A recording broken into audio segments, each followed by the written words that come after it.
Hello साथियों, नमस्कार। आपका स्वागत है एक बार फिर डीएनएस एग्ज़ाम वॉरियर्स में। For all competitive exam Nayak series जो नवीन शर्मा सर ले रहे हैं आरडब्ल्यूए पर, उसका प्रैक्टिस सेट नंबर 4 का जो फास्ट रिवीजन कराते हैं वो हम quick fast revision rapid fire revision हम कराते हैं। इससे पहले 3 प्रैक्टिस सेट जो किए हैं वो हो चुके हैं, क्लासेस अपलोडेड हैं इस चैनल पर, और इसकी जो पीडीएफ है वो भी फ्री में प्रोवाइड कराते हैं। और इसके साथ साथ 2 प्रैक्टिस सेट और चल रहे हैं। एक यूपी पुलिस का जो 38 क्वेश्चनों का प्रैक्टिस सेट होता है वो पूरा चल रहा है, और एक यूपी जीके का भी चल रहा है, तो उससे भी जुड़ना ना भूलें।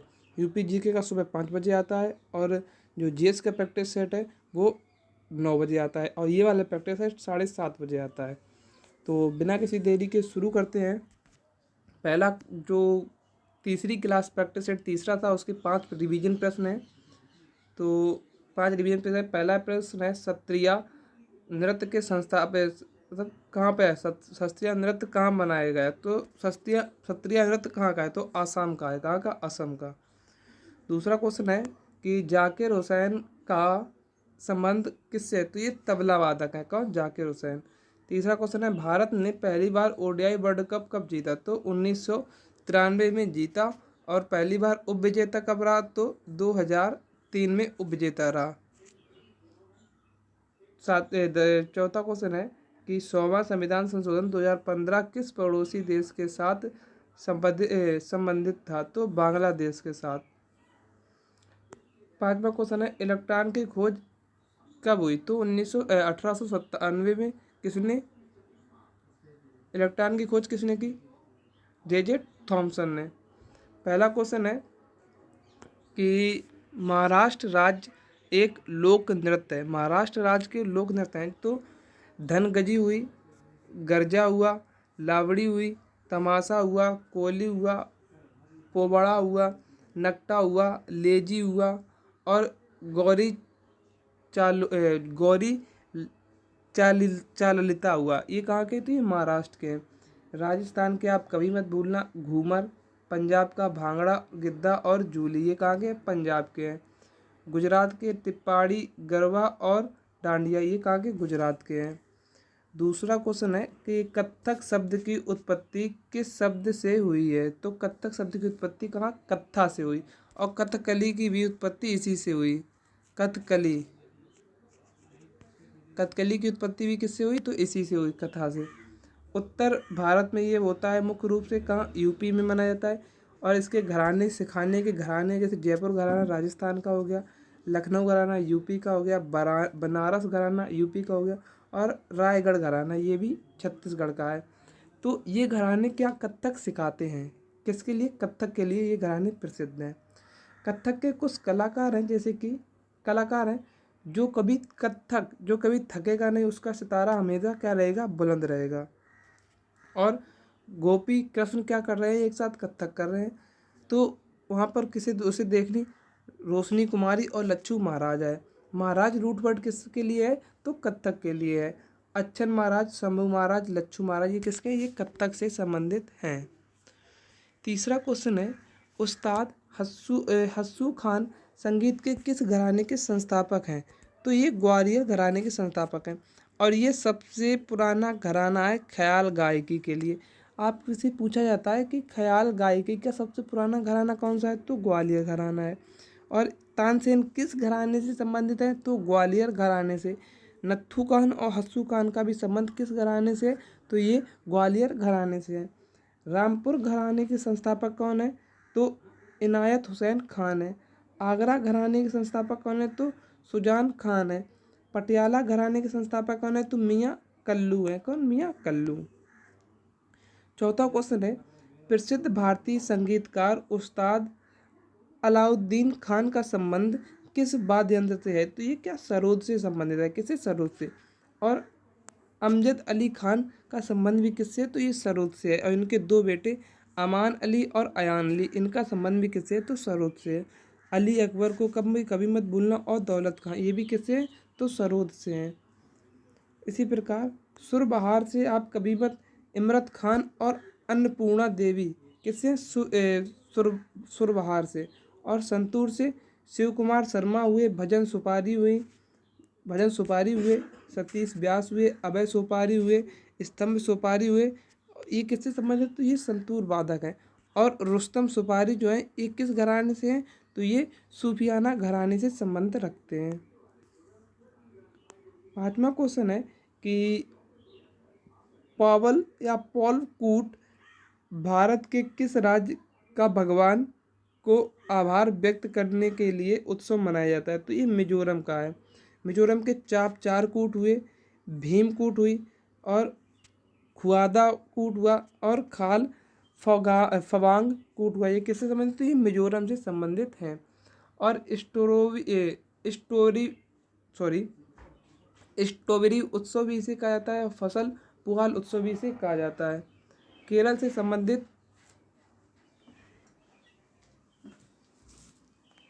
से संबंधित कौन कौन से हैं? तो ओणम हुआ, गुजरात हुआ और हिमाचल प्रदेश हुआ।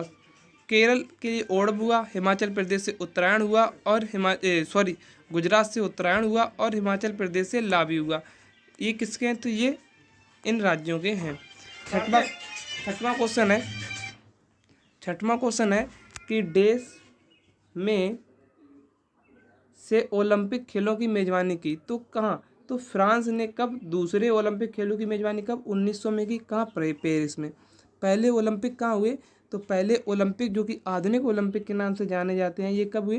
तो ये 1896 में कहाँ? एथेंस में हुए, जो कि 6 अप्रैल से 15 अप्रैल तक चला। और इंटरनेशनल स्पोर्ट डे भी कब मनाया जाता है? तो 6 अप्रैल को मनाया जाता है। प्राचीन ओलंपिक जो है वे कहाँ हुए? तो रोम में हुए थे। कितने? 776 BC में। तीसरे ओलंपिक कहाँ हुए? तो सेंट लुइस USA में हुए तीसरे ओलंपिक। ओलंपिक खेलों के जनक किसे माना जाता है? तो पियरे डी कोवार्टिन, जो कि फ्रांस से संबंधित रखते हैं। और ओलंपिक समिति का गठन कब हुआ? तो 23 जून 1854 को हुआ। और इंटरनेशनल ओलंपिक दिवस कब मनाया जाता है? तो 23 जून को मनाया जाता है। लेकिन अब ये 23 जून को मनाया जाता है, ये कब से स्टार्ट हुआ? तो ये 1998 से स्टार्ट हुआ। आगे देखते हैं 2021 में जो टोक्यो ओलंपिक हुए थे, टोक्यो गेम्स में हुए थे, इसमें भारत की स्थिति क्या थी? भारत 48वें स्थान पर था। टोटल कितने? 7 मेडल मिले थे इसे, जिसमें 1 गोल्ड था, 2 सिल्वर थे और 4 ब्रॉन्ज थे। आगे देखते हैं 2024 के ओलंपिक कहाँ होंगे? तो पेरिस फ्रांस में होंगे। 2028 में कहाँ होंगे? तो USA में होंगे। और 2032 में ऑस्ट्रेलिया में होंगे। और 2036 में संभावित है कहाँ? भारत के लिए। इसकी बहुत ज़्यादा संभावनाएं हैं। 7वां क्वेश्चन है कि पुरुषों के लिए कबड्डी के मैदान की बीमाएँ क्या होती हैं? तो 13 मीटर लंबी और 10 मीटर चौड़ी। इसमें कबड्डी में कितने? 7 प्लेयर होते हैं।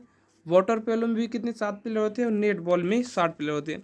लेकिन फीमेल के लिए 1 मीटर लंबाई और 2 मीटर चौड़ाई कम होती है। अगर आपसे बात की जाए मैच की अवधि मेल यानी कि आदमियों के लिए, पुरुषों के लिए कितनी होती है? तो 40 मिनट की होती है। और महिलाओं के लिए 30 मिनट की होती है। इसमें 20-20 मिनट के 2 हाफ होते हैं और 5 मिनट का क्या होता है? बीच में ब्रेक होता है। और महिलाओं के लिए 15-15 मिनट के 2 हाफ होते हैं, 5 मिनट का बीच में ब्रेक होता है। प्रो कबड्डी लीग की शुरुआत भारत में कब हुई? तो 2014 में ये स्टार्ट हुआ। 8वां क्वेश्चन है भारत ने अपना 1 दिवसीय अंतर्राष्ट्रीय पदार्पण किस वर्ष किया? तो किस वर्ष किया? तो 1974 में। किसके? इंग्लैंड के खिलाफ किया। तब कप्तान कौन थे? तो अजीत वाडेकर थे भारत के कप्तान। फर्स्ट टेस्ट इंडिया ने कब खेला? तो 1932 में। कब? 1932 में। किसके? इंग्लैंड के खिलाफ। तब कौन थे? तो CK नायडू थे भारत के कप्तान। फर्स्ट T20 कब? 2006 में। तब वीरेंद्र सहवाग कप्तान थे। और फर्स्ट पिंक टेस्ट बॉल 2019 में खेला। तब कप्तान कौन थे? तो कप्तान विराट कोहली थे। स्वतंत्र भारत के पहले टेस्ट कप्तान कौन बने? तो लाला अमरनाथ बने। कौन? लाला अमरनाथ बने। आगे देखते हैं 9वां क्वेश्चन है कि दी ग्रेट इंडियन नॉवेल किसके द्वारा लिखी है? तो शशि थरूर के द्वारा लिखित है। इनकी कुछ पुस्तकें हैं जो कि आप कभी मत भूलना। पैक्स इंडिया हो गई, किसकी? शशि थरूर की। वाई आई एम हिंदू, हम हिंदू पर गर्व क्यों करें, ये किसकी है? तो ये शशि थरूर की है। सो बिजनेस हुई। एन एरा ऑफ डार्कनेस किसके? तो ये भी शशि थरूर की है। अंबेडकर ए लाइफ किसकी है? अंबेडकर के जीवन पर लिखी इनकी पुस्तक है। अंबेडकर ए लाइफ किसकी? इनकी है। और रियोट ए लाइफ, रियोट ए लव स्टोरी किसकी है? तो ये भी शशि थरूर की है। और बुकलेस इन बगदाद, ये किसकी थी? शशि थरूर की है। सरोजिनी नायडू की दी ब्रोकन विंग्स कभी मत भूलना। कुलदीप नायर की India after Nehru, India after Nehru किसकी? कुलदीप नायर की। खुशवंत सिंह की, ये आप कभी मत भूलना, दी सनसेट सनसेट क्लब किसकी? शशि थरूर की है। और ये मत भूलना कभी, ट्रेन टू पाकिस्तान किसकी है? खुशवंत सिंह की है। 10वां क्वेश्चन है भाग 3 में क्या है? संविधान के भाग 3 में क्या है? तो मौलिक अधिकार है 12 से 35 अनुच्छेद। और भाग 4 में क्या है? तो डीपीएसपी है, राज्य की नीति निर्देशक तत्व, आर्टिकल 36 से 51 तक। भाग 4 में क्या है? भाग 4 में संघ है, जो कि 51 से आर्टिकल 151 तक। भाग 2 में क्या है? नागरिकता, आर्टिकल 5 से 11 तक। और भाग 1 में क्या है? तो भाग 1 में संघ एवं राज्य क्षेत्र है, जो कि आर्टिकल 1 से 4 तक है। भाग 4 ए में क्या कहता है? मौलिक कर्तव्य है। भाग 6 में क्या है? राज्य, जो कि 152 आर्टिकल 152 से 237 तक है। भाग 7 में बी राज्य, बी जो कमिश्नरी क्षेत्र से उनके बारे में बताया गया, लेकिन 1956 में इसे क्या खत्म कर दिया गया था। भाग 8 में क्या है? यूनियन टेरिटरी है, जो कि आर्टिकल 239 से 242 तक है। भाग 15 में क्या है? तो निर्वाचन आयोग है। भाग 17 में क्या है? राजभाषा है। भाग 18 में आपात उपबंध है। और भाग 20 में क्या है? तो संविधान संशोधन की प्रक्रिया है, भाग 20 में। 12वां क्वेश्चन है पहली अनुसूची में क्या है? तो संघ एवं राज्य क्षेत्र। दूसरी अनुसूची में वेतनों के बारे में बताया गया है। तीसरी अनुसूची में शपथ के प्रावधान है। चौथी अनुसूची में राज्यसभा की सीटों का आवंटन है, राज्यसभा की सीटों का आवंटन। 5वीं अनुसूची में क्या है? SC ST का प्रशासन दिया गया है। 6वीं अनुसूची में असम, मेघालय, त्रिपुरा, मिजोरम, इनके जनजातीय प्रशासन के बारे में बताया गया है। 7वीं अनुसूची में विधियों की सूची, जैसे संघ सूची, राज्य सूची और समवर्ती सूची के बारे में बताया गया है। 8वीं अनुसूची में क्या है? भाषाएं हैं। भारतीय संविधान में कितनी भाषाएं हैं? 22 भाषाएं हैं। 13वां क्वेश्चन है भारतीय संविधान के 6ठी अनुसूची के प्रावधान किस राज्य पर लागू होते हैं? तो असम पर लागू है, मेघालय पर लागू है, त्रिपुरा पर लागू है और मिजोरम पर लागू है। 14वां क्वेश्चन है कि तीसरी अनुसूची में क्या बताया गया? तो शपथ का प्रावधान है। 7वीं अनुसूची में 3 विधायक सूचियाँ, संघ सूची, समवर्ती सूची, राज्य सूची। 8वीं अनुसूची में क्या है? तो भाषाएं के बारे में बताया गया है। पहली अनुसूची में क्या है? संघ एवं राज्य के बारे में बताया गया है। 11वीं अनुसूची में क्या है? तो ये पंचायतों के बारे में बताया, जिसमें 29 विषय पर चर्चा हुई है। और 12वीं अनुसूची क्या है? नगर पालिका के लिए, जिसमें 18 विषयों पर चर्चाएं हुई हैं। 15वां क्वेश्चन है भारत की संघ सूची में कितने विषय हैं? तो 100 विषय हैं। राज्य सूची में कितने? 61 विषय हैं। पहले 66 हुआ करते थे, लेकिन 5 कम हो गए। और समवर्ती सूची में पहले 47 हुआ करते थे, लेकिन अब कितने? 52 बचे हैं। और जो 5 विषय इधर जो चेंज हुए हैं वो कौन कौन से थे? एक तो शिक्षा था, एक जंगल था, एक जंगली जानवर एवं वाइल्ड लाइफ यानी कि पक्षी संरक्षण था, एक बाँट और माप था, और 5वां था सुप्रीम कोर्ट और हाई कोर्ट को छोड़कर सभी कोर्टों का जो प्रशासन है वो किसमें? समवर्ती सूची में कर दिया गया था। 16वां क्वेश्चन है कच्छ प्रदेश में हड़प्पा के कौन से स्थल आते हैं? तो देव स्थल और धौलावीरा किसमें? कच्छ में, कच्छ के क्षेत्र में आते हैं। और गुजरात के खंभात क्षेत्र में कौन? लोथल और रोजदी आते हैं। 17 क्वेश्चन है कि ऋग्वेद में उल्लेखित 10 राज्य युद्ध किस नदी पर लड़ा गया? तो ये परुष्णी नदी, जो कि रावी नदी के नाम से अब जानी जाती है, लड़ा गया। इसका वर्णन कहाँ मिलता है? तो ऋग्वेद के 7वें मंडल में मिलता है। अगर ऋग्वेद की बात करें तो इसमें कितने? तो 10 मंडल हैं और अध्याय 64 हैं, अष्टक 8 हैं और मंत्र कितने हैं? 1028 इसमें मंत्र हैं। 18वां क्वेश्चन है कि किसका उल्लेख ऋग्वेद में नहीं था? तो जनपद का उल्लेख ऋग्वेद में नहीं था। कुल था, सबसे बड़ा कौन? सबसे छोटा कुल, कुल से बना ग्राम, ग्राम से बना विश्व, विश्व से बना जन और जन से बनता था क्या? राष्ट्र। सबसे बड़ा क्या होता था? राष्ट्र होता था सबसे बड़ा।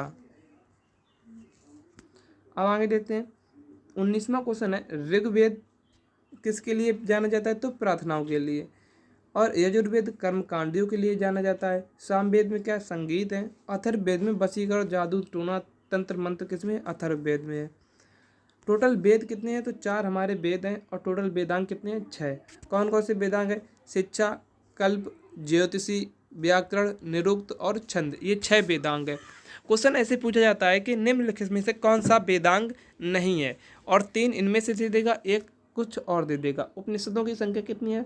तो 108 उपनिषद हैं। टोटल पुराण कितने हैं हमारे यहाँ? तो 18 पुराण हैं। सरस्वती का नया नाम क्या है? तो घग्गर नाम से जानी जाती है। परशुणी का अभी बताया था क्या? राबी। शतुद्री किसका नाम है? तो सतलज का है। बिपाशा क्या किसका नाम है? तो ब्यास नदी का है। काबुल का पुराना नाम क्या है? तो कुंभा है। गंडक का पुराना नाम क्या है? तो सदा नीरा है। झेलम का पुराना नाम बितस्ता है। गोमती का पुराना नाम गोमल है। चेनाब का पुराना नाम अस्किनी है। 21वां क्वेश्चन है, दोदा बेटा चोटी कहाँ की है? तो ये नीलगिरी की पहाड़ियों पर है दोदा बेटा चोटी। इसकी ऊंचाई कितनी है? तो 2637 मीटर इसकी ऊंचाई है। और नीलगिरी की सबसे ऊंची चोटी है कौन? दोदा बेटा। अन्नामुड़ाई की पहाड़ियाँ कहाँ हैं? तो पश्चिमी घाट की सबसे ऊंची चोटी कौन सी है? तो अन्नामुड़ाई या अन्नामुड़ाई या अन्नामलाई। इसकी ऊंचाई कितनी है? तो 2695 मीटर है। प्रायद्वीप भारत की सबसे ऊंची चोटी है। अगर पूर्वी घाट की सबसे ऊंची चोटी पूछी है तो जिंदा गदा, जो कि अगर पहले पूछे तो महेंद्रगिरी अभी तक है एनसीईआरटी में। कितनी? महेंद्रगिरी, जो कि 1501 मीटर ऊंचाई है। लेकिन जिंदा गदा की ऊंचाई अभी हाल ही में नवीनतम देखी गई है तो 1690 है। अगर इन दोनों को ऑप्शन में दिया जाए तो जिंदा गदा लगाना, नहीं तो महेंद्रगिरी तो ही पूछा जाएगा। पश्चिमी घाट की सबसे ऊंची चोटी कौन सी है? तो मिसा पुलिमला है। मिसा पुलिमला, जो कि 2440 मीटर ऊंची है, केरल की। और ये ना ऑप्शन में हो तो कौन सी? दोदा बेटा। कौन सी? दोदा बेटा, जो कि 3 मीटर कम है। आगे देखते हैं, तमिलनाडु की सबसे ऊंची चोटी कौन सी? दोदा बेटा। राजस्थान की कौन सी सबसे ऊंची चोटी? तो गुरु शिखर है। नागालैंड की सबसे ऊंची चोटी कौन सी है? तो सारामती है। और एमपी मध्य प्रदेश की धूपगढ़ है सबसे ऊंची चोटी। बटेश्वर हिल्स कहाँ है? तो बिहार में है। बिल्लारी हिल्स कहाँ है? तो कर्नाटक में है। चिन हिल कहाँ है? मणिपुर में है। और घोसी हिल कहाँ है? तो महेंद्रगढ़ हरियाणा में है। और गड़जात हिल कहाँ है? तो ये गुजरात में है। मंडप हिल कहाँ? गुजरात में है। सेवराय हिल कहाँ है? तो ये तमिलनाडु में है। 23वां क्वेश्चन है, इलायची की पहाड़ियाँ स्थित हैं कहाँ? तो केरल में है इलायची की पहाड़ियाँ। इन्हें किस और नाम से जाना जाता है? तो एलामाला की हिल्स या कांडमिम पहाड़ियों के नाम से जाना जाता है। कांडमिम पहाड़ियों के नाम से भी जाना जाता है। अगर बात की जाए कि गारो कहाँ है? तो मेघालय में है गारो की पहाड़ियाँ। मिरी पहाड़ियाँ कहाँ है? तो ये अरुणाचल प्रदेश में है। और कोलीमलाई पहाड़ियाँ कहाँ है? तमिलनाडु में है। और डालमक पहाड़ियाँ कहाँ है? तो झारखंड में है। 25वां क्वेश्चन है, पटकाई की पहाड़ियाँ भारत को अलग करती हैं। किससे अलग करती हैं? तो म्यांमार से अलग करती हैं। खासी, गारो, जयंतियाँ, ये कहाँ की हैं पहाड़ियाँ? तो ये मेघालय की है। सबसे ज़्यादा यहीं वर्षा होती है। कहाँ? मानिस राम में। मानिस राम में।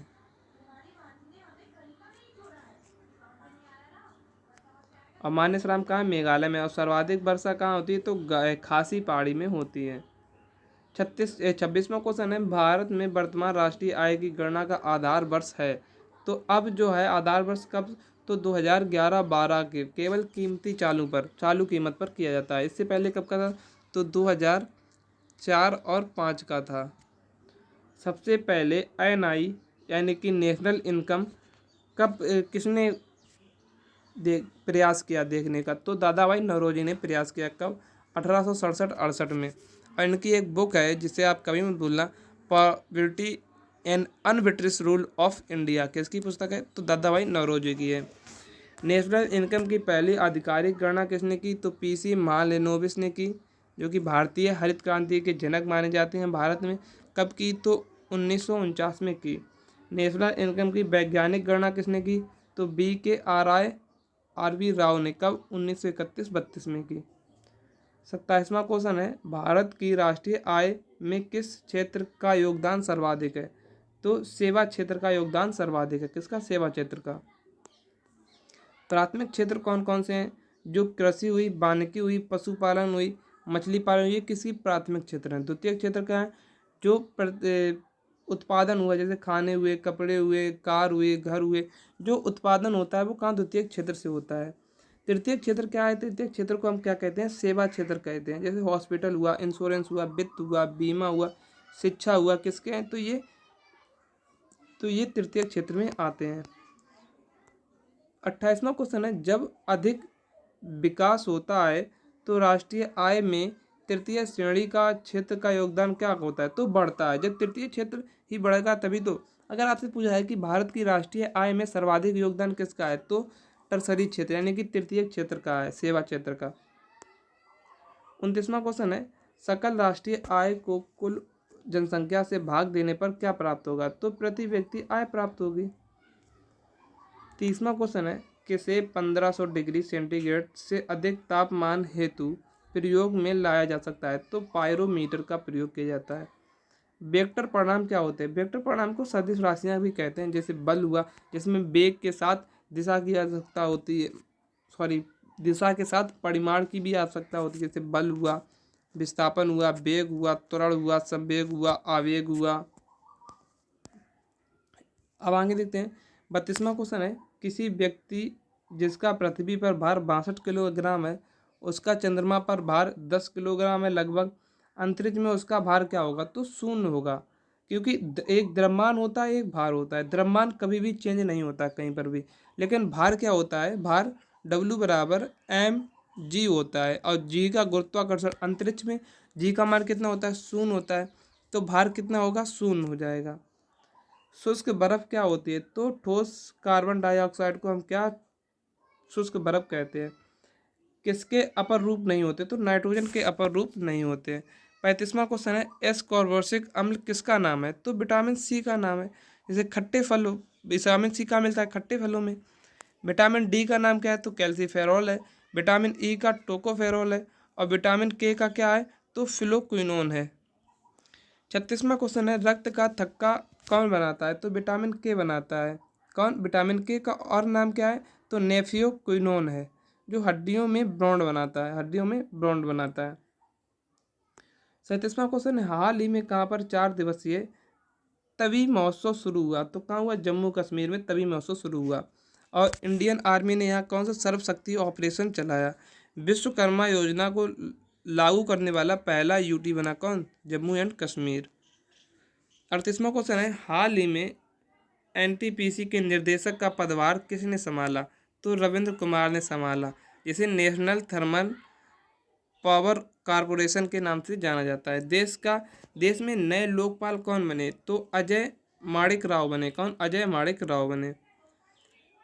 39वां क्वेश्चन है कि हाल ही में 5 करोड़ आयुष्मान कार्ड बनाने वाला देश का पहला राज्य कौन बना? तो उत्तर प्रदेश बना। कौन? उत्तर प्रदेश।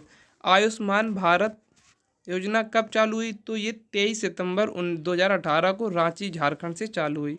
इसका नया नाम क्या कर दिया गया? तो पीएम जन आरोग्य योजना कर दिया गया है।